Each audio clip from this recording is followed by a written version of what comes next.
Hi this is welcome to the master pick virtual trading channel. ఈ channel యొక్క ముఖ్య ఉద్దేశం వర్చువల్ ట్రేడ్ చేసి ఏదైనా ఒక స్ట్రాటజీ కానీ ఏదైనా ఒక ట్రేడింగ్ సెటప్ కానీ మనకి సక్సెస్ఫుల్ అనిపిస్తేనే ఆ ట్రేడింగ్ సెటప్ మనం కొనసాగిస్తాం. సో సబ్స్క్రైబ్ చేయండి అండ్ పక్కన ఉన్న బెల్ ఐకాన్ యాక్టివేట్ చేసుకుని ఆల్ నోటిఫికేషన్లో ఉంటే ఫర్దర్గా నేను ఏ వీడియో అప్లోడ్ చేసినా మీకు అందుతుంది. మన ఎంపీవీటీ ఆర్ఎఫ్ఐలో ఫేక్ సిగ్నల్స్ని ఫిల్టర్ చేసి అదేవిధంగా ఫేక్ సిగ్నల్స్ని ఎలిమినేట్ చేసి దాని ద్వారా మనము ఎలా ప్రాఫిట్ సంపాదించాలో ఈ వీడియోలో తెలుసుకుందాము. ఈ వీడియో కన్నా ముందు ఒక షార్ట్ వీడియో చేశాను, ఆ వీడియో చూస్తే క్లియర్గా అర్థమవుతుంది. ఎంపీవీటీ ఆర్ఎఫ్ఐ గురించి ఫుల్ డెడికేటెడ్ వీడియో మన ఛానల్లో ఉంది, కావాలంటే ఐ కార్డులో ఇస్తాను, అది చూడండి. మన ఎంపీవీటీ ఆర్ఎఫ్ఐతో పాటు నెక్స్ట్ ఇండికేటర్ మనం వాడేది వచ్చి పివోట్ పాయింట్ స్టాండర్డ్స్. ఇక్కడ గమనిస్తున్నారు కదా, ఈ ఇండికేటర్ యాడ్ చేసుకున్న తర్వాత బై డిఫాల్ట్గా మనకి ఇలా లైన్స్ వస్తాయి, రెసిస్టెన్స్ సపోర్ట్ లైన్స్. కాకపోతే ఈ లైన్స్ మనం వాడము. పివోట్ పాయింట్ స్టాండర్డ్ సెట్టింగ్స్లోకి వెళ్ళిన తర్వాత ఇక్కడ మనకు టైప్ ఉంది కదా, టైప్లో మనము క్యారమిల్లా అనే సెట్ చేయాలి. సెట్ చేసిన తర్వాత ఇక్కడ మనకి షో లేబుల్ తర్వాత దాని కింద ఉంది కదా షో ప్రైస్ అనేది, మనం దాన్ని ఆఫ్ చేసుకోవాలి.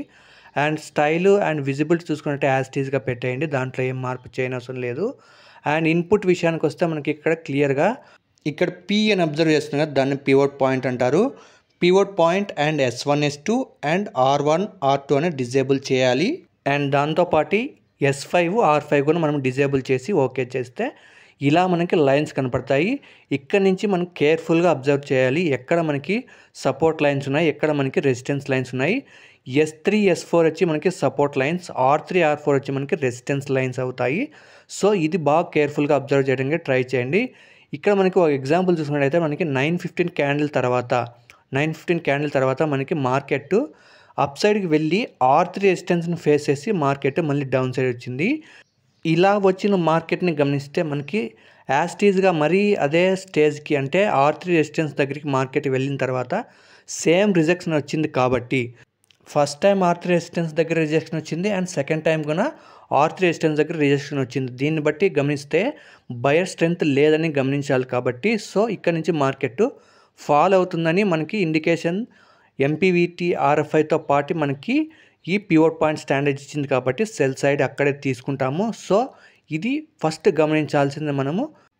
దీన్ని బట్టి మనము ఫేక్ సిగ్నల్స్ని ఎలిమినేట్ చేసుకొని perfect entries and stop loss పెట్టుకొని క్లియర్గా మనము వెళ్ళొచ్చు అనమాట ట్రేడ్లోకి. అండ్ ఇక్కడ చూసుకున్నట్టయితే మనకి 9:15 క్యాండిల్ క్లోజ్ అయిన తర్వాత మార్కెట్ S4 దగ్గర సపోర్ట్ తీసుకొని క్లియర్గా గమనించడానికి ట్రై చేయండి. మార్కెట్ S4 దగ్గర సపోర్ట్ తీసుకొని మార్కెట్ బౌన్స్ అయింది. మళ్ళీ S3ని బ్రేక్అవుట్ చేసి మార్కెట్ సస్టైన్ అయింది. కాబట్టి అక్కడి నుంచి బై సిగ్నల్ ఇచ్చింది. మన ఎంపీవీటీ ఆర్ఎఫ్ఐతో పాటు ఇక్కడ మనకి పివోట్ పాయింట్ స్టాండర్డ్స్ ప్రకారంగా మనకి బై సైడ్ చూపించింది.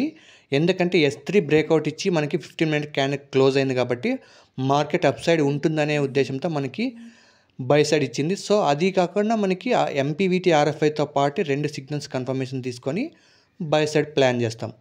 మనం ఎక్కడ ఎంట్రీ తీసుకోకూడదు, ఇది చాలా ఇంపార్టెంట్ పాయింట్. మనం మార్కెట్ 9:15 క్యాండిల్ యొక్క ఓపెన్ అయిన తర్వాత క్లోజ్ అయిన తర్వాత నెక్స్ట్ క్యాండిల్ గమనించినట్లయితే ఈ ఓవరాల్ ట్రేడ్ చూస్తే మనకి R3 రెసిస్టెన్స్ని అసలుకి ఎక్కడ కానీ టచ్ చేయలేదు. కాబట్టి R3 రెసిస్టెన్స్ టచ్ చేయకపోతే మనకు మార్కెట్ మనం కన్సిడర్ చేయకూడదు, అది బై సిగ్నల్ ఇచ్చినా కూడా సెల్ సిగ్నల్ ఇచ్చినా. సో అలాంటి ట్రేడ్స్ని మనం అవాయిడ్ చేస్తే ఆ పర్టికులర్ డేలో మనము మనీ లాస్ కాకుండా కేర్ఫుల్గా ఉండడానికి ట్రై చేస్తాము. సో అలాంటి ట్రేడ్స్ని మనం అవాయిడ్ చేయాలంటే ఇలా మనకి ట్రేడ్స్ సెటప్ చేసుకొని క్లియర్గా మనం మైండ్లో పెట్టుకొని ట్రేడ్ చేస్తే ఆటోమేటిక్గా మనకి ఈ ట్రేడ్స్ అనేది సక్సెస్ఫుల్గా ఉంటాయి. సో ఈ ట్రేడింగ్ సెటప్ 15 minutesలో మాత్రమే వర్కౌట్ అయ్యే ఛాన్సెస్ ఎక్కువ ఉంటుంది.